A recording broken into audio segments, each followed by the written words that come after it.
We now have definitive evidence proving that Theodore Ted Bundy murdered Laura, and we can announce that this case is officially closed. For roughly 50 years, one question remained unanswered. Who killed 17-year-old Laura Ann Aime? Now investigators in Utah have finally have the answer, leading back to one of the most notorious serial killers in history, Ted Bundy. We have investigative reporter Ann Emerson with us right now from Criminally Obsessed to explain how this decades-old mystery was finally solved. Good morning, Ann. Good morning. How are you? I'm doing great. Thank you so much for being here.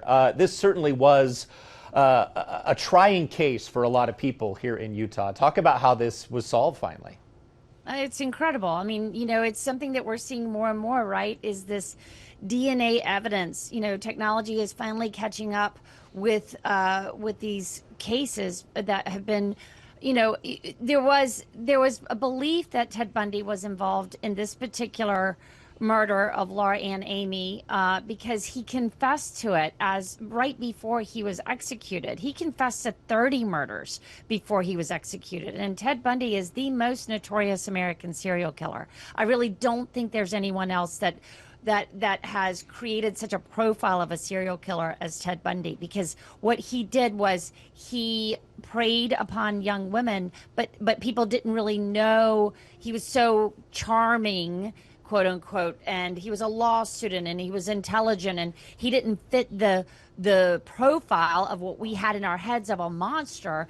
And that's really where we had this very, very notorious serial killer profile be created, is that a serial killer could live amongst us, you know, and look like Ted Bundy did. It rocked America for sure. And definitely this is coming 50 years after, or nearly 50 years after she was murdered. How surprising is it to have a case like this solved after so long?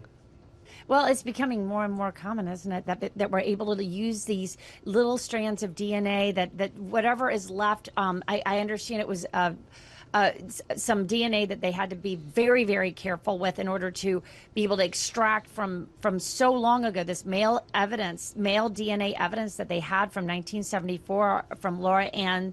After her body was discovered, they were able to hold on to this DNA evidence and wait until, you know, science could catch up, and now they were able to solve it. Now, what's also very compelling about this is that this makes us think that, you know, we believe that there were more murders that Ted Bundy could be responsible for. And if that is the case, this is another opportunity here for more murders to be solved, more cold cases, and more families to get the closure that they need. So as this DNA evidence is able to be processed so incredibly, we're hoping that we're going to be able to see a lot more closure for families. You mentioned how fragile this evidence was. The local sheriff's office did tell us that they had 1 or 2 chances to do this, to get this right.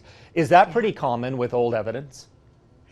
You know, it is, and that's what's so heartbreaking, right? You know, it all depends on how the chain of custody runs with this evidence. And obviously, they must have been incredibly careful with it, because just to have a couple of pieces to be able to run it through the technology, it is quite rare that could happen. But at the same time, I think as the technology gets better and the importance is put upon the chain of custody of this kind of evidence, that we'll be able to see more links be made like this. But for something to be able to be done 52 years later is incredible to me.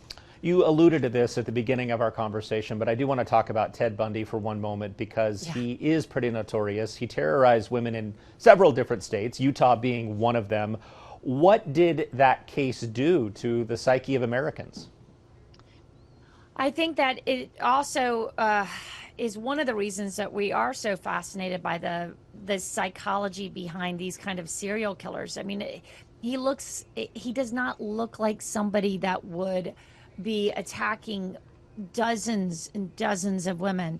He was attractive, young, law student. He was at, you know, University of Utah. You know, he was,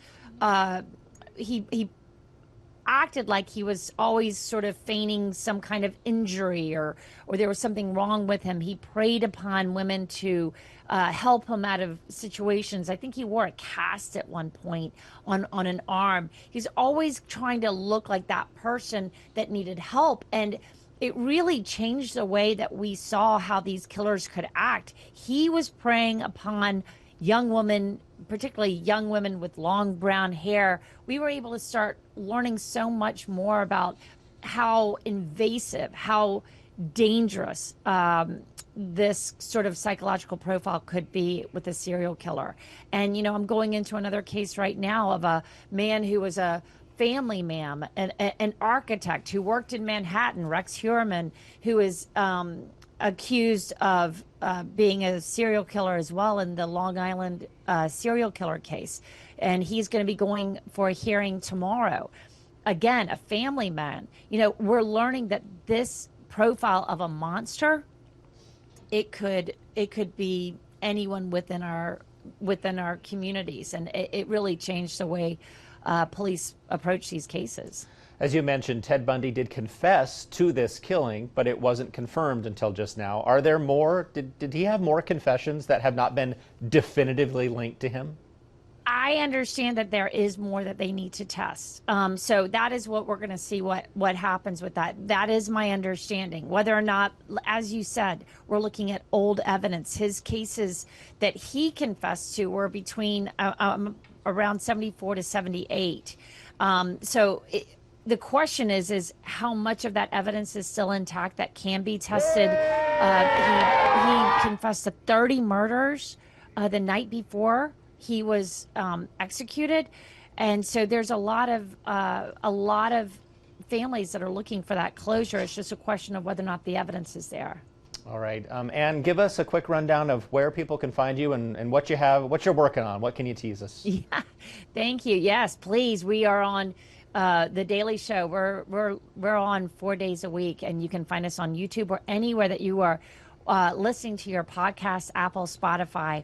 And, you know, the cases that we're going to be working on right now, we're going deep on the Rex Heuermann, who is going up, as I mentioned. His hearing is tomorrow, and he is accused as well of being a serial killer in the New York area. We're going to be having some very interesting conversations about that, and also about some other cases that I've worked on. So be sure to be tuning in. We're also going to be delving into a little bit more Lori Vallow Daybell this week.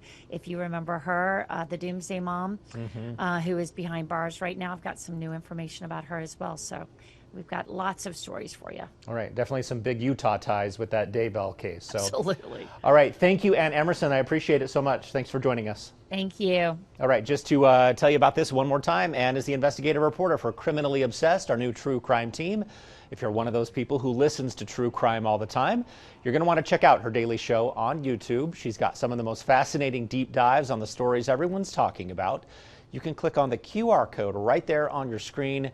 You'll find Ann's interviews. You can also listen to the Criminally Obsessed podcast on Apple and Spotify.